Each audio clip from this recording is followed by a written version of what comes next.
ပရိသတ်တွေရဲ့ရင်ထဲမှာနေရာယူထားတဲ့အမှုပညာရှင်တယောက်ဖြစ်တယ်လို့တရုတ်ဆောင်မှုပိုင်းမှာလည်းပြည်ပြင်းလုံးလို့အားလုံးကချစ်ခင်ကြတဲ့မင်းသမီးကျော်မြတ်သူတယောက်ယနေ့မှာတော့ကျမ်းမာရေးရုတ်တရက်ဆိုးရွားလာတာကြောင့်ဆေးရုံကိုအရေးပေါ်တင်လိုက်ရတယ်လို့သိရှိရပါတယ်။အမြဲတမ်းတက်ကြွလန်းဆန်းပြီးပရိသတ်တွေကိုအပြုံးတွေနဲ့ပဲနှုတ်ဆက်လက်ရှိရဲ့တရုတ်ဆောင်မြတ်သူဟာအခုလိုကျမ်းမာရေးအခြေအနေရုတ်တရက်ဖောက်ပြန်လာတာကြောင့်အရေးပေါ်ဆေးရုံတက်လိုက်ရတဲ့သတင်းဟာ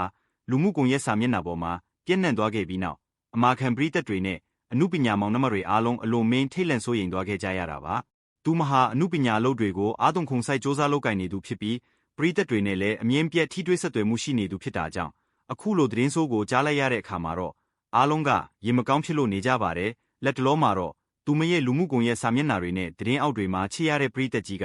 အမြန်ဆုံးပြန်လည်သက်သာကျန်းမာပါစေစိတ်ပူလိုက်ရတာမမရေ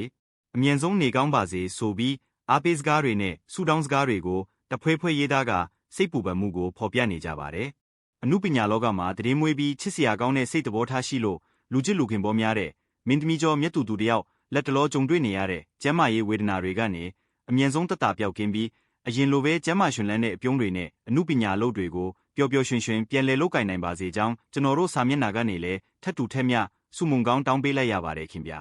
ပရိသတ်ကြီးကလည်းချစ်ရတဲ့တရုတ်ဆောင်မြတ်သူအမြန်ဆုံးပြန်လည်ကျန်းမာလာစေဖို့အတွက်အားပေးစကားလေးတွေနဲ့ဆူတောင်းစကားလေးတွေကောမန့်မှာရေးသားပေးခဲ့ကြပါဦးနော်